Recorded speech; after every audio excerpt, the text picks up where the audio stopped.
قالت اس نے کہا، کس نے؟ اس عورت نے، ان کے سارا نے، یا ویلتا، ہائے میری بربادی. یا کا معنی آپ کر لیں ہائے، اور ویل ہلاکت کو، بربادی کو کہتے ہیں، اور آگے جو یا اس کا معنی ہو جائے گا میری. ہائے میری بربادی. اعلیدو، پہلا جو حمزہ ہے سوال کے لیے ہے، کیا، اعلیدو میں بچہ جنم دوں گی، وانا عجوز، جبکہ میں بوڑھی ہوں. واو حالیہ ہے، جبکہ انا میں، عجوز بوڑھی ہوں، بڑھیا ہوں. وہذا اور یہ، بالی میرا شوہر، بال شوہر یا میرا، اور یہ میرا شوہر، شیخن اس حال میں کہ بوڑھا ہے. انا بے شک، ہذا یہ، لشیء البتہ ایسی چیز، عجیب جو بہت عجیب ہے، بہت تعجب والی ہے. امام طبری رحمہ اللہ لکھتے ہیں کہ یا ویلتا، اس انداز کے الفاظ یہ تعجب کے لیے آتے ہیں اور کسی ایسے معاملے میں کہے جاتے ہیں جو بڑا انوکھا ہو. انہوں نے کہا کہ یا ویلتا، ہائے میری بربادی، اعلیدو میں بچہ جنم دوں گی جبکہ میں بوڑھی ہوں اور میرے شوہر بھی بوڑھے، دونوں ہم بوڑھے ہیں. اسرائیلی روایات میں آیا ہے کہ سیدہ سارہ کی عمر ہوگی 90 سال اور ابراہیم اسلام کی عمر ہوگی 100 سال. لیکن چونکہ یہ عمر قرآن میں نہیں آئی، کسی صحیح حدیث میں نہیں آئی، تو ہمارا اس کے اوپر کوئی یقین نہیں ہے. اتنا کافی ہے کہ اللہ نے بتا دیا دونوں بوڑھے تھے. تو اسے پتہ چلا کہ بڑی عجیب بات ہے کہ دونوں میاں بیوی بوڑھے ہیں اور ان سے بیٹا پیدا ہونے والا ہے. تو ان ھذا لشیء عجیب، وہ کہہ رہی ہے بڑی عجیب بات ہے یہ تو.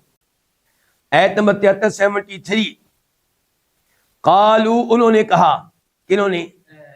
فرشتوں نے. کیا، تعجبین تو تعجب کرتی ہے، من امر اللہ اللہ کے امر پہ، اللہ کے معاملے پہ، رحمت اللہ اللہ کی رحمت ہو، وبرکاتہ اور اس کی برکتیں ہوں، علیکم تم پہ، اہل البیت اے گھر والو. اہل سے پہلے ایک لفظ پوشیدہ ہوگا یا اہل البیت اے گھر والو، مراد ابراہیم کے گھر والو علیہ السلام. انہو بے شک وہ کون؟ اللہ، حمید قابل تعریف ہے، انتہائی قابل تعریف ہے، مجید انتہائی عظمت والا ہے، انتہائی بزرگی والا، انتہائی شان والا ہے. ایک تو ان آیات سے پتہ چلا کہ اللہ رب العزت ہر کام پہ قادر ہے. اللہ کا عام طریقہ کیا ہے، اللہ کی عام سنت کیا ہے کہ اللہ بڑھاپے میں اولاد نہیں دیتا. بڑھاپے کا مطلب ہے کہ اب اولاد کی امید ختم. لیکن اللہ ہر کام پہ قادر ہے، جو کرنا چاہے سو کرے. تو اللہ تعالیٰ نے یہاں دونوں بوڑھوں کو اولاد کی خوشخبری دی ہے.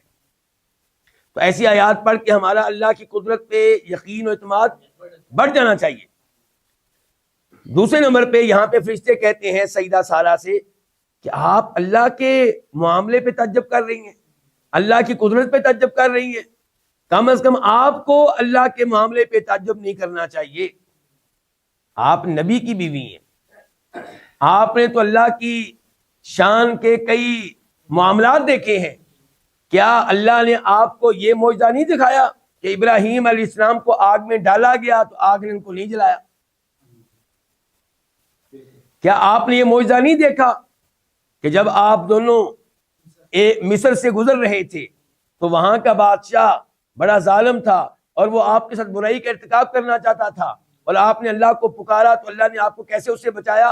الٹا اس نے آپ لوگوں کو خادمہ دی، سیدہ ہاجر. تو آپ نے تو اللہ تعالیٰ کی کئی نشانیاں دیکھ رکھی ہیں. پھر یہ چیز بھی آپ کے علم میں ہوگی کہ اسماعیل علیہ السلام کی گردن پہ چھری چلائی ابراہیم علیہ السلام نے، لیکن اللہ نے بچا لیا. تو آپ کیسے تعجب کر سکتی ہیں؟ سیدہ سارہ کو اللہ کی قدرت پہ مکمل یقین تھا، لیکن بہرحال انسان ہے، تعجب تو ہوتا ہے. اللہ کی قدرت پہ یقین ہونے کے باوجود تعجب ہوتا ہے. پھر وہ کہنے لگے اللہ کی رحمت اور اس کی برکتیں ہوں تم پہ اے گھر والو. یہاں پہ فرشتوں نے کس کو مخاطب کیا ہے؟ سیدہ سارہ کو، خاتون کو، اور وہ بھی ایک خاتون کو اور وہ بھی ایک. اور الفاظ یہاں پہ جو استعمال کیے ہیں مذکر والے, مردوں والے. پتہ چلا عورت کو سلام کہتے ہوئے آپ کہہ سکتے ہیں السلام علیکم, ضروری نہیں کہ آپ عورت اور الفاظ استعمال کریں السلام علیکی. آپ اپنے گھر میں گئے, آپ کی والدہ ہیں اکیلی, آپ گھر میں گئے آپ کی وائف ہے اکیلی, تو آپ کہیں السلام علیکم, اس میں کوئی حرج نہیں ہے.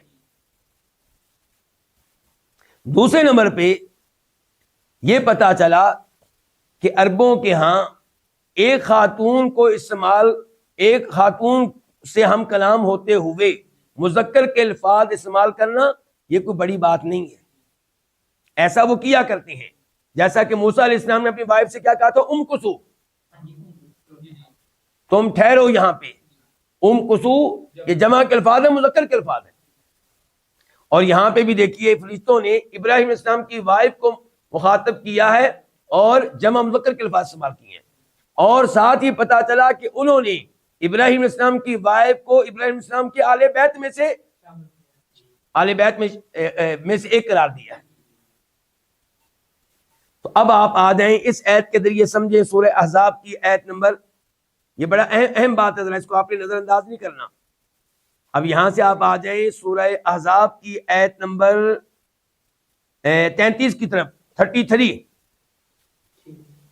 سورہ احزاب 33. انما یرید اللہ لیذھب عنکم الرجس اہل البیت, اللہ صرف اور صرف یہ چاہتا ہے کہ تم سے لے جائے گندگی کو اہل البیت, اے نبی کے گھر والوں, اور تم کو پاک کر دے اچھی طرح. اچھا یہ الفاظ یہاں پہ مذکر والے ہیں کہ مؤنث والے؟ مذکر والے, مردوں والے الفاظ ہیں, جمع کے الفاظ ہیں. ہم کہتے ہیں, ہم اہل سنت, ہم اہل الحدیث, ہم سلفی لوگ کہتے ہیں کہ بیویاں آل بیت میں داخل ہیں. اس ایسے پتہ چلا کیونکہ ان الفاظ سے پہلے بھی اللہ تعالیٰ گفتگو کر رہے ہیں اللہ کے نبی کی بیویوں سے علیہ الصلوۃ والسلام, اور اس جملے کے بعد بھی اللہ تعالیٰ مؤنث کے الفاظ استعمال کر کے ہم کلام ہیں اللہ کے نبی کی بیویوں سے علیہ الصلوۃ والسلام. لیکن وہ لوگ جو صحابہ کرام کے دشمن ہیں, جو اللہ کے نبی کی بیویوں کی عزت کرنے والے نہیں ہیں, وہ کہتے ہیں نہیں جی بیویاں آل بیت میں داخل نہیں ہوتی, کیونکہ یہاں پہ الفاظ مذکر والے ہیں. اگر بیویوں کو اللہ داخل کرنے والے ہوتے تو جیسے پہلے الفاظ مؤنث والے تھے بعد میں مؤنث والے ہیں, یہ جملہ بھی مؤنث کے الفاظ کے ساتھ ہوتا.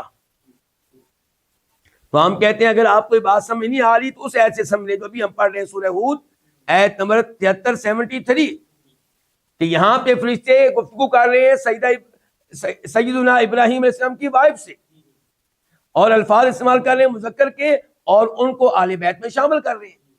تو پتہ چلا کہ بیویاں آل بیت میں شامل ہوتی ہیں, اور مذکر کے الفاظ ہونا یہ کوئی عجیب بات نہیں ہے. ایت کے آخر میں اللہ کی شان بیان ہوئی ہے کہ اللہ ہر حال میں قابل تعریف ہے, کوئی اس کی تعریف کرے یا نہ کرے وہ قابل تعریف ہے. مجید, ہر عظمت اسی کے لائق ہے.